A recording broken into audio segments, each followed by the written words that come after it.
What's the cheapest thing your family did growing up? My dad decided that he wanted to give his kids a good life, so he went to college when my brother and I were little. We were super poor. My parents would buy 25-pound bags of rice, oats, and other grains to save money. One such time, we opened a bag of rice and some of it was wiggling. It was infested with maggots. We tossed all the rice in the freezer to kill the little guys, then put it all in water, because the maggots float. Skim the floaters off the top and you're good to go. We were poor, but my brother and I never went hungry. Thanks, Mom and Dad. My parents bought groceries at a thrift store. One time I was eating my cereal when I noticed it was moving in the milk. My dad laughed and said not to worry about the bugs because they don't have bones. My grandmother used to babysit me before I was school-aged. She never had a license, so we took the city bus everywhere and walked. One of our walking routes was past the country club. Every time we passed it, she would tell me to go look at the pool. So I used to run up there, weave past the bushes and look through the cracks of the fence and look at the pool and the kids playing it. I can see it clear as day in my head. So growing up I never had access to a pool, but my grandmother used to let me look at one. I laughed to myself, thinking how sad it is to look at rich kids playing in a pool. I thought there was going to be while my grandmother went into the locker room and stole windbreakers. Instead of going on a day out to the zoo or the cinema or something like that, we would go to Glasgow Sheriff Court to watch people get sentenced. Great day out. Growing up there were 4 of us kids and our parents would rotate kid of the day. And on Fridays, wherever was kid of the day got to pick where we went to dinner. My stepfather would distract us in the basement, while my mom dinner based off the restaurant that was picked. Then when she was done, she'd come downstairs and we'd all go for a ride around block, then come right back home to the restaurant. That was our going out to eat as children. My mom saw no sense wasting dollar on Kleenex. Need to blow your nose? Use dirty clothing from wash basket, or whatever you just took off. We also used whatever paper product was available for bathroom tissue, paper napkin, paper towel. Used facial washcloths for sanitary pads when no pads on hand. We also bought canned veggies from a prison cannery. I could go on and on. We never had money for basic household needs, but always had money for Mom's cigarettes. That last part really hurt. I hate seeing kids that are lacking basic needs, but the parents still have the money for cigarettes, beer/liquor, or drugs. We always saved wrapping paper. It really took the fun out of opening presents. You always had to be careful to not rip it and not crumple it, so you could use it as many times as possible. When I grew up, I discovered that wrapping paper costs about $3 per acre, but I still can't bring myself to rip the stuff. We used the Sunday comics. They were printed in color and therefore counted as wrapping paper. My dad wasn't happy with this service at our local hospital when I was born. So when my mom became pregnant with my younger brother in 1978, he went to the library, he took out some books on midwifery, and delivered John in their bedroom. I was 8 years old, and it seemed reasonable to me at the time. He did it again in '83 when Teddy was born. The morning after Teddy was born, my mom handed me a bulging garbage bag and said, "Mark, take this out to the garbage. Make sure you get it in the can with the lid on tight. It has my placenta in it. I don't want the dogs getting into it." It may be cheap, but it was cool as hell.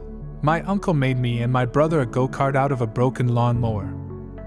A family outing consisted of going for a drive. We would all pile into the family car, and my dad would drive to some place we hadn't been before to look around. We didn't stop for food or to shop. Mom would pack some snacks and drinks. We had a meat night once a week. The meat was a can of tuna mixed into a box of whatever noodles or rice and mix could be had cheapest. We could have just been straight poor.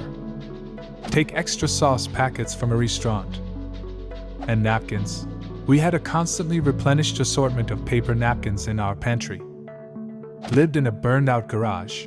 It had a dirt floor, no glass in the windows, so we covered them with cardboard and curtains. There was no door in the doorway, so we made one out of a refrigerator box. No power, so we used candles for light, and cooked on an open fire that had an oven rack suspended over it with cement blocks. No plumbing aside from a water spigot, so we went to the bathroom in the bushes, and bathed in a kiddie pool. It was an interesting 6 months. My dad would bring cheese slices in his pocket to fast food places because our coupons were for hamburgers, not cheeseburgers.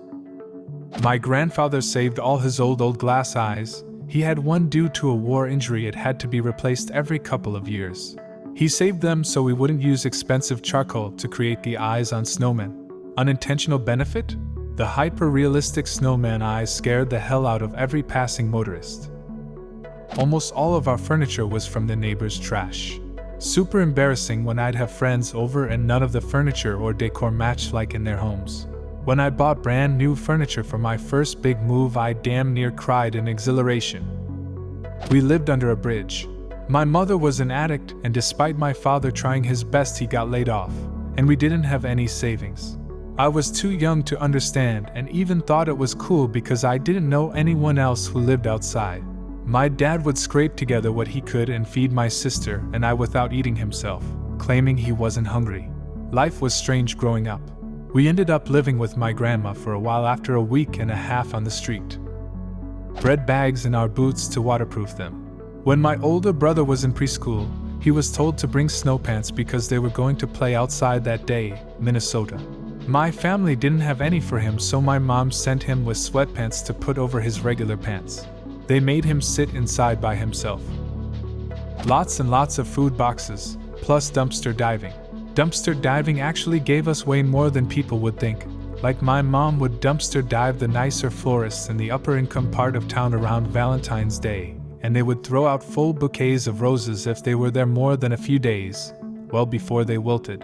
So she would grab some cheapo vases from Goodwill and get some ribbons and make some nice looking bouquet vases for half or less of the cost at a florist. She actually brought in tons of extra income that way. There was also a used books/games store that would throw away old electronics that would sit too long or games that they had in excess. Numerous times we'd go behind their store and find boxes full of old games for current gen systems. Once even a newish looking monitor. We traded a lot of the stuff back to the other locations they had. I've totally eaten dumpster dived food too. Once we found a huge box of those little individual bags of chips that came in different flavors, none open or expired either. My parents would buy powdered milk instead of the regular stuff. Us kids did not like it, so they tried to trick us by mixing it in an empty milk jug. We still knew. Rinsed plastic yogurt cups and used them as cups for beverages for years. Shout out to everyone who used slices of bread as hot dog buns growing up.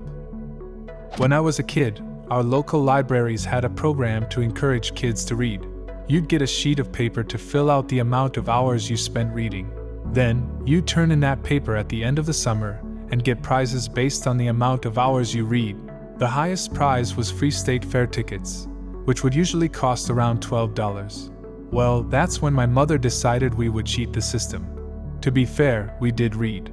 Mostly Harry Potter. But to say we were generous with our time spent reading estimations would be an understatement. I'm talking, like changing an hour into 5 hours. All my mom's idea. We were just kids after all. We would fill out sheet after sheet and go to all the different libraries in our county to turn them in. We didn't want to go to the same library every time, because we were high-profile library scammers at this point, and didn't want to get caught. Well, all said and done, we'd probably get 8 or 10 free state fair tickets, which saved us like $100 total. Did that for about 4 summers straight, until we were well too old to be participating in that program. I grew up in a poor household, so there's probably quite a few, but these are the ones that stick out the most. 1. Hand-me-downs. I was the last of 5 kids, with a 15-year age gap between me and the eldest. I got everyone's old stuff.